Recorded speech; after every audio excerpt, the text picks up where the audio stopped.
black Vanice shoe in a size 10.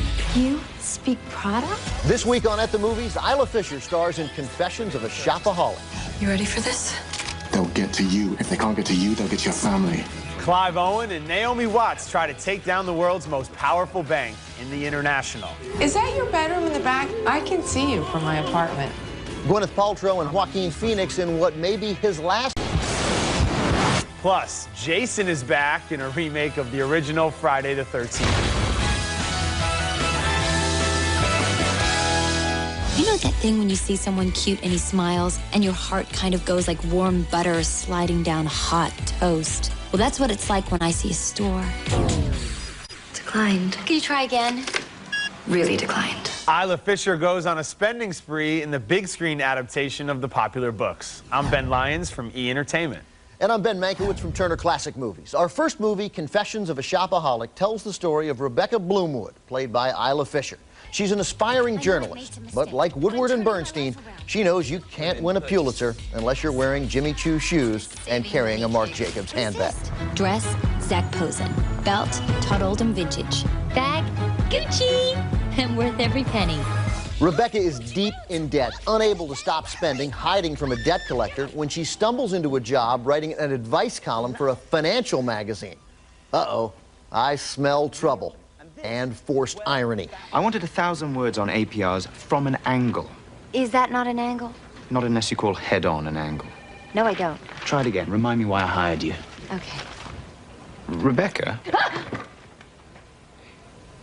Did you just type good angles on APRs into Google? Rebecca's reluctance to tell her editor, the handsome, principled Hugh Dancy, that she's deep in debt is emblematic of the film's many problems. Every conflict feels totally artificial. One simple conversation could have avoided every contrivance. Just tell your boss you're in debt and therefore understand the problems of the average consumer. The movie totally abandons any sense of reality and plausibility. It seemed like a long, bad Three's Company episode. Just tell Mr. Furley you're not gay and get it over with.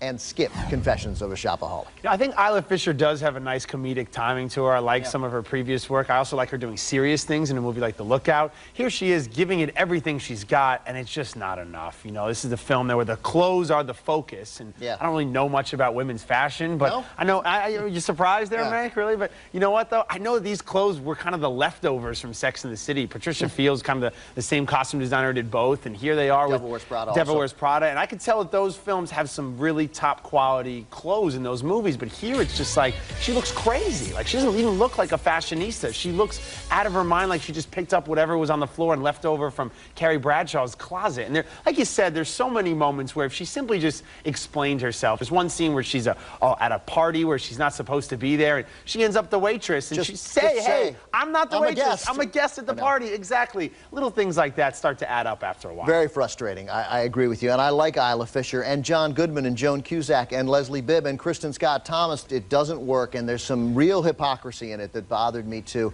This is a movie that's warning us against the dangers of being slaves to labels while at the same time celebrating those same designer brands. I don't mind a little hypocrisy, but I think this was artless hypocrisy. Make no surprise here, I'm gonna have to say skip Confessions of a Shopaholic. Next up, another romantic comedy. This time it's the big screen, star-studded spin-off of the best-selling self-help book, He's Just Not That Into You. Justin Long and Kevin Connolly play roommates, trying to stay afloat in the troubled waters of dating in your 20s. Connolly gets set up with an overeager Jennifer Goodwin, but still longs for Scarlett Johansson. All right, now see if you can keep up. Johansson is sleeping with Bradley Cooper, who's cheating on Jennifer Connelly, whose best friend is Jennifer Aniston, who's at a crossroads in her 7-year relationship with Ben Affleck. So you think it's great that they're getting married, but you don't ever feel like we're going against nature or something by not getting married? No. Going against nature is like the cat who suckled that monkey. Add Drew Barrymore to the mix, who runs a newspaper where Kevin Connolly takes out ads for his real estate business, and it all comes full circle. At times, the movie does feel modern and relevant to the text messaging, cyber dating world in which we live. I can't text.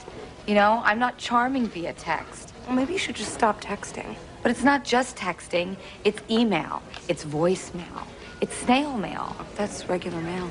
whatever, none of it's working.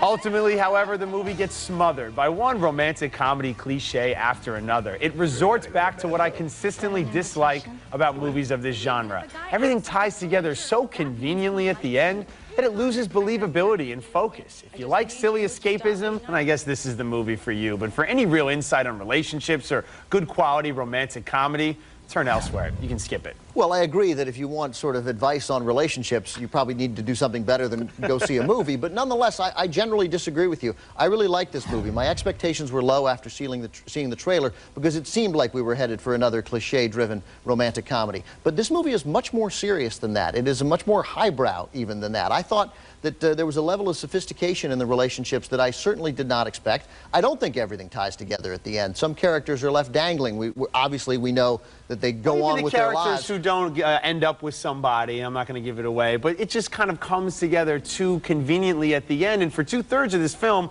I was kind of into it. I thought it was a modern love story about people finding each other. And more so than Shopaholic or any of these other romantic comedies, the guys in this movie are not just accessories to the women and one-dimensional characters. No, not at all. To the film's credit, they are fully developed characters. However, I felt that they kind of compromised most of their ideals that they stood for in the end just to help everything wrap up nicely. I don't think so. I loved the ending. I loved that stuff was left dangling. And I want to, because people criticize her, I think, far too often. There's a moment in the movie when Jennifer Aniston learns that Ben Affleck isn't going to marry her. And she delivers a very nice scene there. And I think it's a reminder that we saw from The Good Girl and Derailed and Friends with Money. Give her good material and Jennifer Aniston can really deliver a performance. You're right. She's fine in this, and she's often unfairly criticized. Coming up next, Clive Owen and Naomi Watts uncover a worldwide conspiracy in the international. And later, could this really be Joaquin Phoenix's last movie? We'll review Two Lovers. Hi. What do they know about you that I don't? I know that there has to be a way to bring down this bank. You will have to go outside the system of justice. Because everyone is involved. Everyone. After the likes of Paul Blart, Bride Wars, and My Bloody Valentine 3D, I've been craving a movie made for grown-ups. Well, it's arrived with The International, a sleek conspiracy thriller from German director Tom Tykwer, starring Clive Owen as an Interpol agent and Naomi Watts as a Manhattan DA investigating money laundering and arms dealing by a shady international bank that seems to employ as many hitmen as it does tellers. 2 years ago, we began receiving intelligence regarding the International Bank of Business and Credit. Anyone that's ever been in a position to move against this bank has either ended up dead or disappeared. You are accusing the world's largest bank of conspiracy and murder. There is no evidence. Tykwer, who directed the fast-paced and inventive Run Lola Run back in '98, gets you invested in the International right away with an intriguing murder and an unexpected car accident. It then moves on to set up an elaborate conspiracy, but one I think holds up to scrutiny. But despite the intricacies of international finance, this is definitely an action film. An elaborate and really well-shot gunfight at New York's Guggenheim Museum is really one of the best I've seen in some time.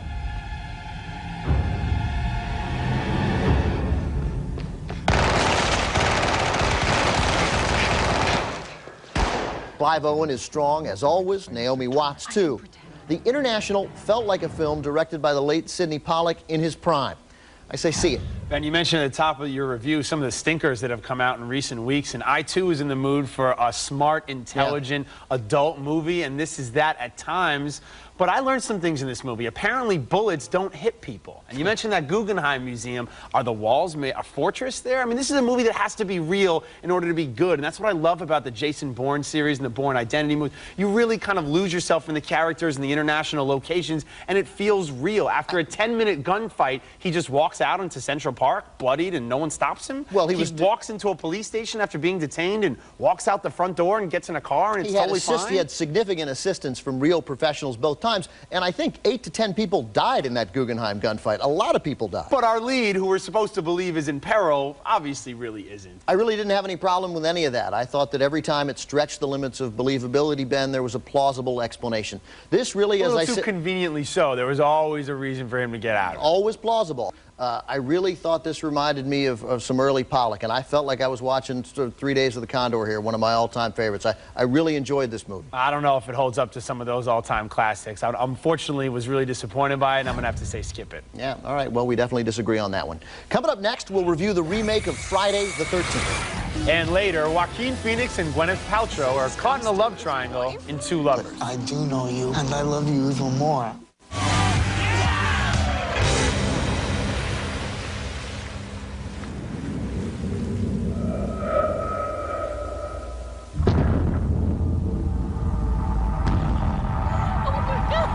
It's been years since Jason and his iconic hockey mask first terrified moviegoers in the original Friday the 13th. And it's been 6 years since we last saw Mr. Voorhees in Freddy vs. Jason. Yet here we are with the now 12th installment of the franchise, this time from producer Michael Bay. No new title for the same old, it's simply called Friday the 13th. Part reinvention, part origin story, entirely mediocre. Set in where else? The haunted woods surrounding Camp Crystal Lake. My sister, she's gone missing. She ain't missing. She's dead.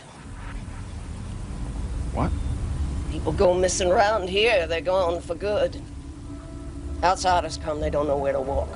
They bring trouble. They just won't be left alone, and so does he. No fancy special effects or convoluted plotline explaining why Jason is still alive and still killing. Just beautiful people in the woods, drunk and naked, getting hacked to pieces. That's the movie.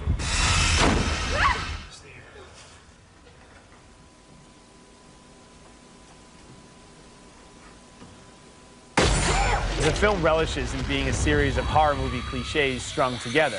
We've seen it all before. We know the killer is coming from around the corner, and the hot girl hiding upstairs is going to get mutilated in a matter of moments. For various reasons, audiences simply love these types of movies, and this character in particular. So don't look for this to be the last we'll see of Jason anytime soon. Hopefully, though, it is for me, and I will save you by telling you to skip it. Yeah, you know, Ben, there are ways to do cliches in horror movies that are sort of artful, where you wink at the audience. And then sometimes they're just cliches. And from start to finish, these were just cliches. How many times is Jason going to show up behind a character suddenly and then, you know, stick a sword through his head? That troubled me throughout. I got extremely bored as the movie went on when this became incredibly predictable without, I think, really any of the fun that these movies are supposed to deliver. I think back in the 90s, there were some fun horror movies like Scream and I Know What You Did Last Summer that did that. They winked at the audience and kind of poked fun at films like this. Now we've just kind of regressed and resorted back to this, where every girl gets naked and every guy gets killed and everyone's on drugs and drinking. You just want it to end as soon as possible. I think you're right in part about movies that successfully parody horror movies like Scream and I Know What You Did Last Summer, but I think we learned last year that there's still a place for a traditional horror movie told well. Splinter came out toward the end of last year. Inventive, plausible, took the genre in a sort of new direction while still delivering the very basic horror elements that fans want. So the key is more movies like Splinter, fewer movies like Friday the 13th, which you should definitely skip.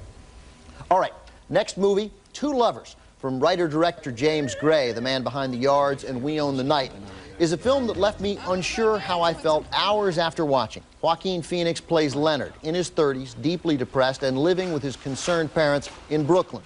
Hoping to end his isolation, his parents set Leonard up with a family friend, Sandra, a nice Jewish girl. I saw you at your parents' store, and you were asking your mother to dance with you. It was very cute. Sounds like something I would do. But Leonard, finally emerging from the long, hard slog of his despair, finds himself drawn to another woman, a sexy, wild new neighbor, Michelle, played by Gwyneth Paltrow.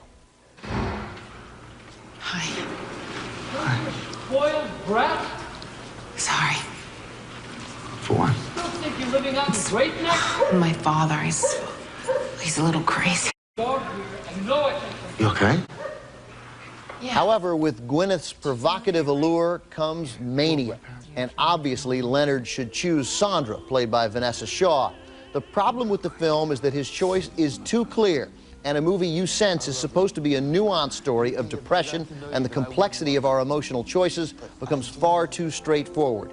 Now Joaquin Phoenix claims that he's retiring from acting and this will be his last movie. And if that's true, I think it's a shame because he's a pretty talented actor.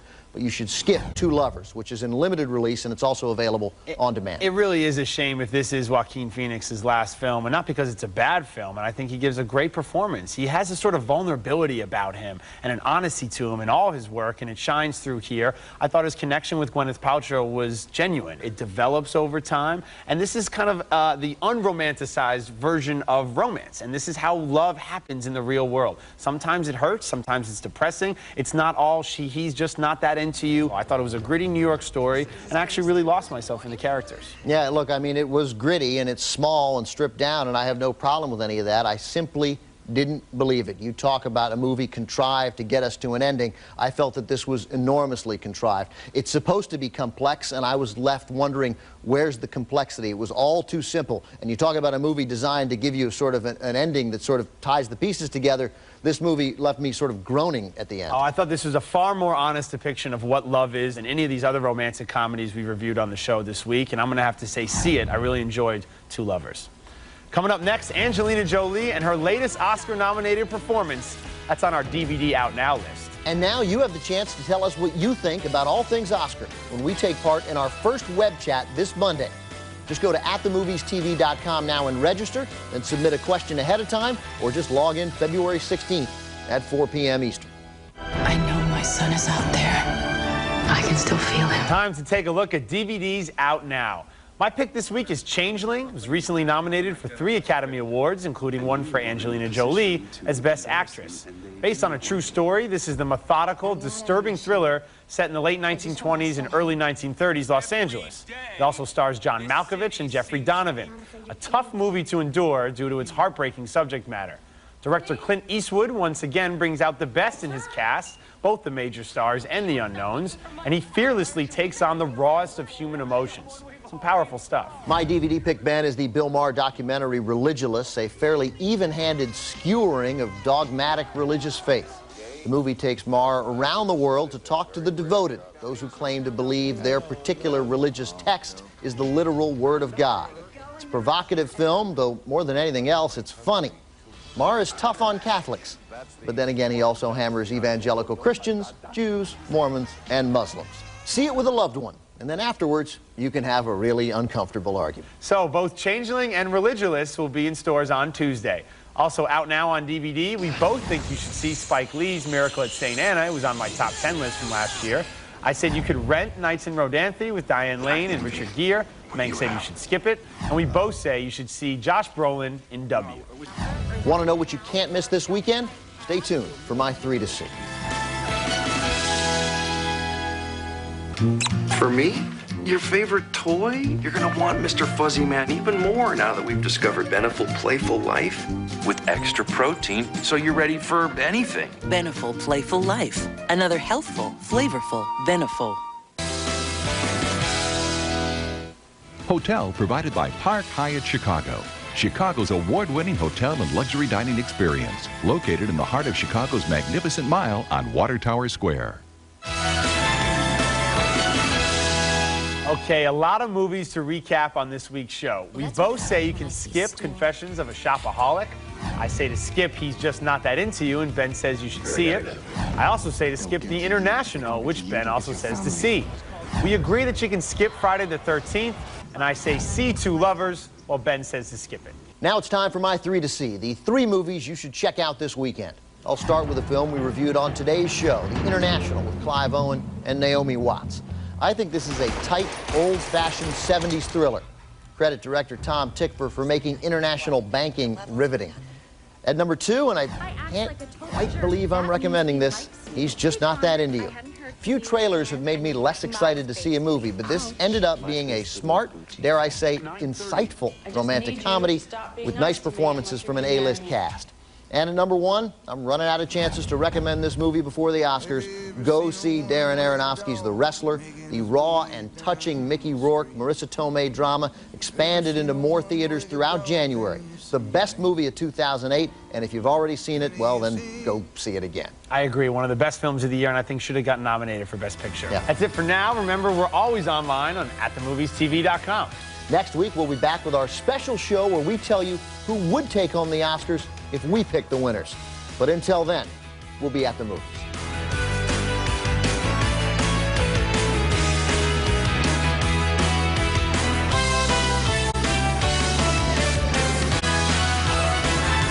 The rhinovirus, a leading cause of the common cold. Why just cover up the symptoms of your cold when you can get over your cold faster with Zicam? My Bliss? Blistex Complete Moisture. A rush of moisture lips can feel. And it feels great. Discover Bliss. Discover Blistex. Your pets need year-round protection, plus medications for cold weather joint pain. Fortunately, they cost a lot less at 1-800-PET-MEDS. Call now or order online. The rhinovirus, a leading cause of the common cold. Why just cover up the symptoms of your cold when you can get over your cold faster with Zicam? It might seem strange, but your antenna TV could become just a box if you don't get this box. In February 2009, some TVs will stop working unless they're upgraded to digital television with this DTV converter box. Without this upgrade, your antenna TV will not work. Make sure your TV is DTV. Call 888-DTV-2009 or visit dtvanswers.com. Don't let your TV become just a box.